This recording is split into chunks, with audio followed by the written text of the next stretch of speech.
Hollywood continues to sink into the mire. The latest indicator is 5 late night hosts who nobody even knew was missing. Did you know that those late night hosts weren't even on the air? Did you notice it? I didn't notice it because no one noticed it. But now they have formed their own crappy podcast. I say it's crappy because I actually tried to listen to some of it yesterday, and it's pretty unlistenable. It is Stephen Colbert, Jimmy Fallon, Jimmy Kimmel, Seth Meyers, and John Oliver all created a podcast called Strike Force 5 because they're striking, guys, because you see they're on strike. But they still want to make some money, I assume, off the podcast.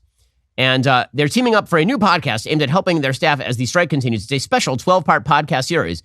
It sounds like somewhere between cancer and death. Here is a little bit of what it sounds like. One more time, Jimmy.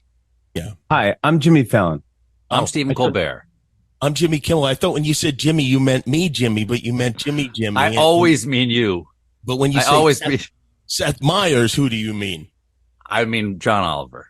It's the 5 of us together for maybe an hour a day. Strike Force 5 is the name of our podcast. Subscribe to it now. Spotify or wherever else you get your podcasts. But Spotify, you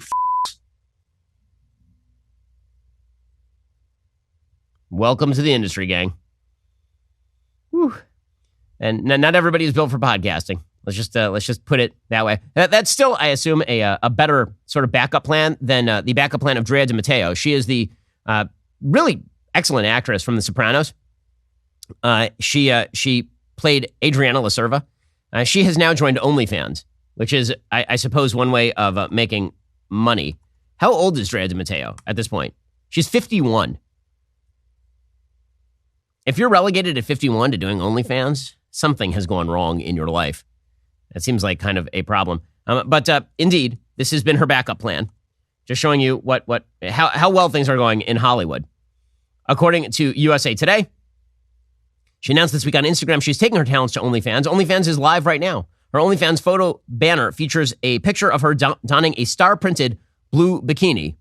And her profile pictures features a not-safe-for-work snap of herself posing on a mattress wearing nothing but cowboy boots. The Sopranos reads her bio on OnlyFans. Yeah.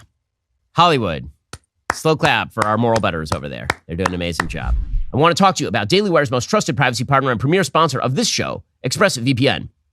We are living in an era of tyranny. The internet is at the frontier of a battle for control. When powerful interests want to push their agenda, they get big government and big tech to silence any voice that doesn't fit the narrative. Americans are being forced to give up the very thing that makes Americans great, our freedom of speech. Well, I don't like my voice being censored. I also don't like being monitored by big tech and big government. That's why I use ExpressVPN. You should do the same.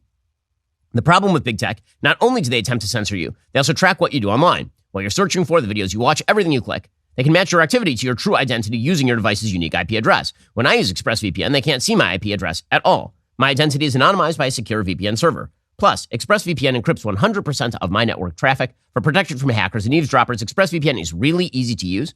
I love no matter what device I'm on. The app literally has one button. You tap it, you're protected. It's that simple. Stop letting big tech and big government control your information. Defend your rights. Protect yourself at expressvpn.com/Ben today. Get an extra 3 months free on a 1-year package. That's expressvpn.com/Ben. Visit expressvpn.com/Ben to learn more. Labor Day signals that fall is fast approaching. Apple picking, fall leaves, chilly nights, they're on the horizon. With Legacy Box, you can cozy up and watch something special this fall. Your family's home movies. It's all that stuff that's out in the garage moldering, all those old pictures, all that old film, all those old reels. Like, you're not doing anything with that stuff. And the bugs are going to get to it, and the rot's going to get to it. And what you really should do is get it preserved forever.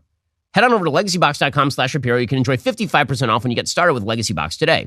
Do you know where your old box of home movies is right now? Well, like I say, it's probably in the attic or in the garage, and nothing good is happening to it. Well, Legacy Box is a service that I have used both for my family, for my wife's family as well. We sent boxes in to Legacy Box of treasured memories using their all-in-one kit. My dad sent in old tapes and film. Their team of experts digitized them by hand with the utmost care and caution. In a few weeks, he received back his originals along with beautifully crafted digital copies he can easily share with family and friends.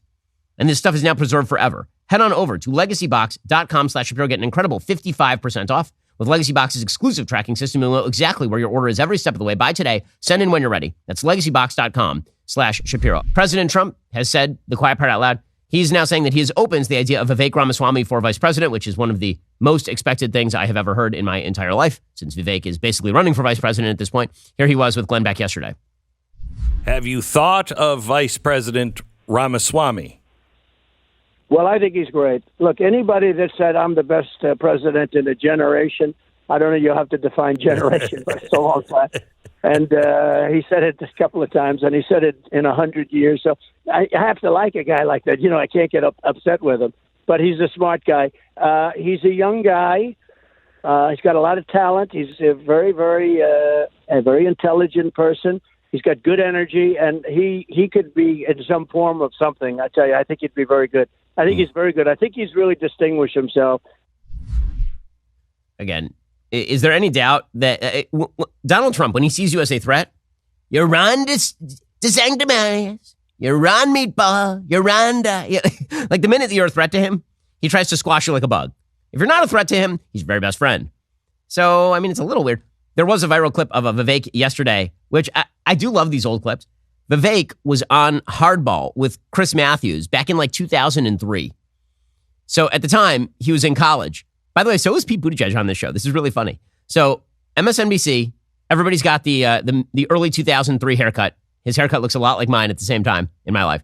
And Vivek is asking Al Sharpton about why he should vote for the person with the least experience in the race. So I assume Vivek at this time was a Democrat.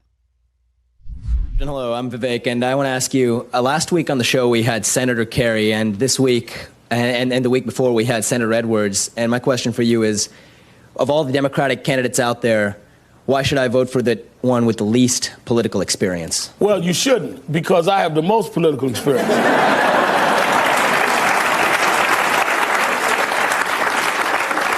I got involved in the political movement when I was 12 years old. And I've been involved in social policy for the last 30 years. So don't confuse people that have a job with political experience. Whoever the head of some local bureaucracy has a job in Cambridge, that doesn't mean that they have political experience, and it doesn't mean they have the experience to run the United States government. So I think that we confuse title holders with political experience, as we have seen with the present occupant in the White House. George Bush was a governor and clearly has shown he doesn't have political experience. Okay, this is only funny because the question that Vivek was asking there is about lack of political experience. Why should I vote for you? Obviously, Vivek is now the person on stage with no political experience, and he's running for president of the United States. By the way, just a quick note, the same exact year, I also asked Al Sharpton a question. I think I was, in 2003, I would have been 19 years old. And the question that I asked Al Sharpton in 2003 was why he had helped incite not one but two riots. So, slightly different questions there, depending on your political perspective. Are you tired of the lies and the twists of the mainstream media talking points? Yeah, me too. Join me in my newest series, Fact, where I dismantle and bring truth to this tiring mainstream agenda.